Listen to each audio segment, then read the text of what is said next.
unboxing natin ito. Check ko lang siya. Check ko lang siya. Check ko lang siya. Check lang siya. Check ko lang.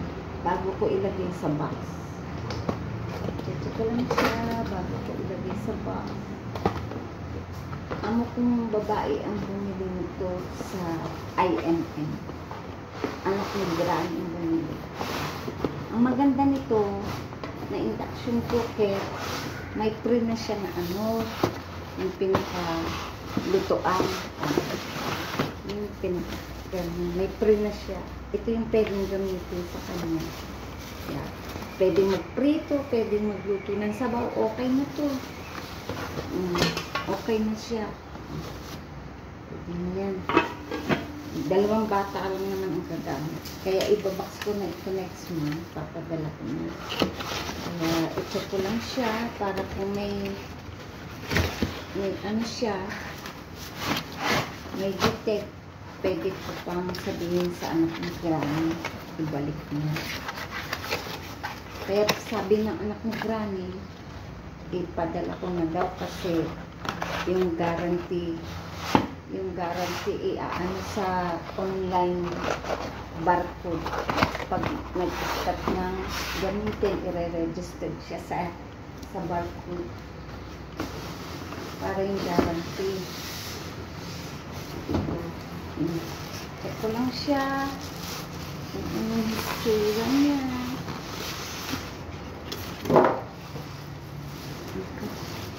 Induction cooker siya.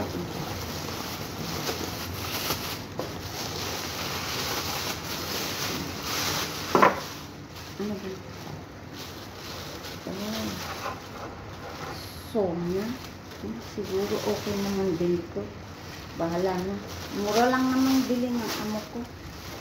Kaya okay lang yun. Pero magpabili pa ako ng isa pang brand. Yung power pack yung brand. Hindi ganito. Pag nag-sales yun, magbili pa ako ng isa. Tama-tama. Hindi pa naman totally fully furnished yung kusina namin. Kaya pa itong i-ano. Paggawaan ng pinaka-totally na lagayan, lutuan yung parang hindi na siya tatanggalin. Kasamang itatiles sa samantuhan, tapos lalagyan siya ng suka. Doon ilalagay, tapos may saksakan. Just in case, mga bata.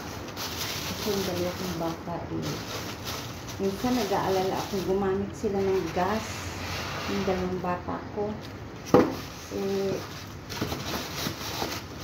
kaya araw-araw tinatawagan ko sila, make sure si Bunso bago magluto sa hapon i-check muna niya kung may gas ba kasi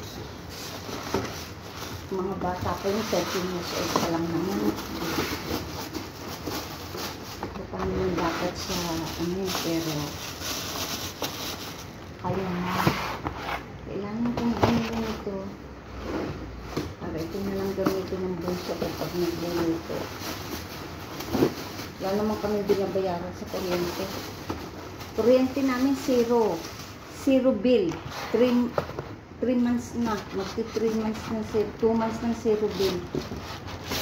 Wala naman daw, talagang ganun na, hindi nagagamit ng anak kong bunso.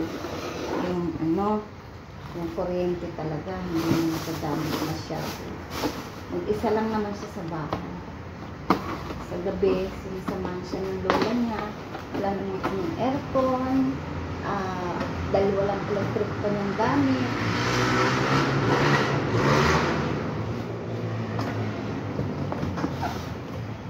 Nakasurvive naman yung anak ko. Saka yung aso namin si Pudja. Saka na lang sila mag-aircon. Pag ano na yun, may isa pa pala kung i-unbox.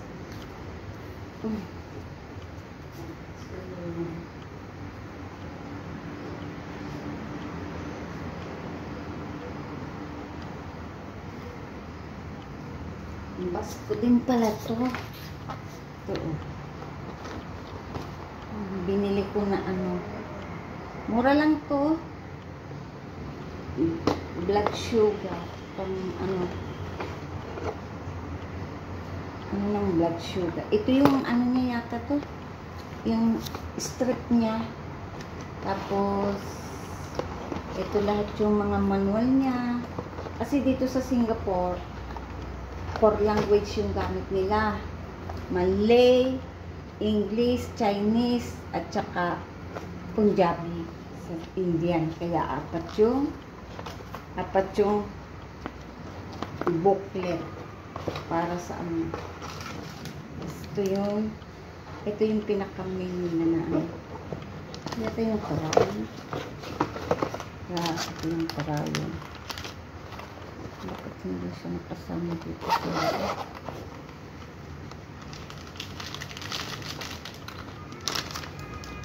Ito siya, oh. Ito siya. Babaks ko na to. Oh. Lagay ko na lang sa loob.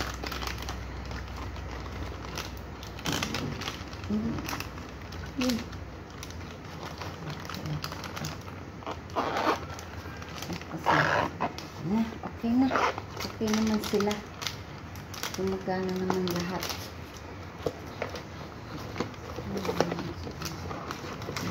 Ito yung strip niya. Ito, kailangan ko na din talaga itong ipadala kasi para yung ano niya, na ano ng pamangkin ko dito. Ito yung sinasabi sa pharmacy. I-encode nila para may 5 years guarantee. Okay. Yan na. Bibili pa ako ng isang ganito. Different brand naman. Para make sure kung masira ito, may another one. Kasi mura lang dito sa Singapore.